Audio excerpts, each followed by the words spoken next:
वो तो इनका एजेंडा है ना, क्योंकि इनके प्रधानमंत्री ने कहा था कि मुस्लिमों का सबसे पहला हक है देश के संसाधनों के ऊपर, और वो वीडियो अवेलेबल है जिसमें उन्होंने क्लियर कट कहा है कि माइनॉरिटीज एंड पर्टिकुलरली मुस्लिम्स। और ये सिर्फ कहने वाली बात नहीं है। आज मैं पूछना चाहता हूं, सरकार के बाद सबसे ज्यादा लैंड किसके पास है? वक्फ बोर्ड के पास। कोई इस पर चुनौती दे सकता है? तो दे चुके हैं। SC ST OBC का आरक्षण खत्म कर दिया AMU और जामिया मिलिया इस्लामिया में, और दे दिया मुस्लिमों को। दे चुके हैं। इन्होंने आंध्र प्रदेश में 10% आरक्षण दिया, हाई कोर्ट ने रोक दिया। कर्नाटक में 10% दिया, अभी हमारे OBC कमीशन ने रोका है। ये कर्नाटक में सारी OBC जातियों को, मुस्लिमों को OBC में लाना चाहते हैं।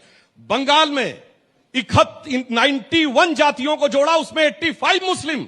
पिछड़ा वर्ग आयोग ने पूछा ये कैसे हो गया, तो कहते हैं ये पहले कन्वर्ट होने से पहले इस जाति के थे। तो पूछा इतना कन्वर्जन कैसे हो गया, तो चुप रह गए। तो ये हकीकत में दे चुके हैं, ऐसा नहीं कि ये देंगे। और आज तो इनके जो बोल दिए भाई हाईटेक गुरु, वो तो कहे कि अब तो एक्सरे बता दिए कि एक एक की संपत्ति का एक्सरे करेंगे।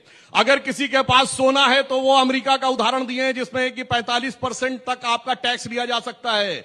आपके घरों का सोना, जो प्रधानमंत्री जी ने कहा, और विरासत पे टैक्स लगेगा। मतलब आप अपने बच्चों को, बेटे बेटियों को अगर मकान देंगे तो उसके ऊपर 45% टैक्स लगेगा।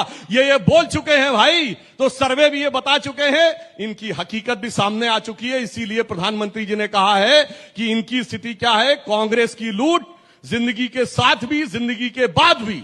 पहले आपको जिंदगी भर लूटते रहेंगे, बाद में आपके बच्चों के साथ लूटेंगे। ऐसा नहीं लगता कि आप डरा कर वोट लेना चाहते हैं? कभी महिलाओं को कह रहे हैं आपके गहने ले लेंगे, कभी आप कह रहे हैं आपका घर छीन लेंगे, तो ये तो डराने जैसा हुआ ना। डराने नहीं, मैंने तो कहा जो कर चुके हैं। मैंने कोई बात, क्या वक्फ बोर्ड को पैसा दे नहीं चुके हैं? और आज वक्फ बोर्ड रूल में क्या है, अगर हमारी सरकार नहीं आ गई होती तो 2013 में इन्होंने जो रूल बना दिया था, आपकी संपत्ति पे क्लेम कर दे आप कोर्ट नहीं जा सकते।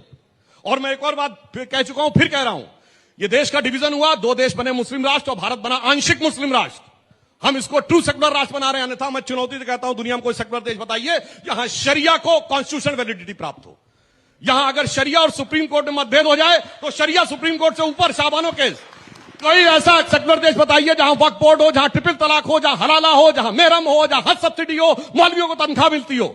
हमने उसको सेक्युलर करने का प्रयास किया है, इसलिए जलवाए जलाल कम हो रहा है, इसलिए इनके पेट में दर्द हो रहा है। और मैं अंत में कह दूं, ये जिस प्रकार के आंकड़े कोट करते हैं, ये जानी अनजानी संस्थाओं के, ये तो पता नहीं भारत को क्या क्या कर देते हैं।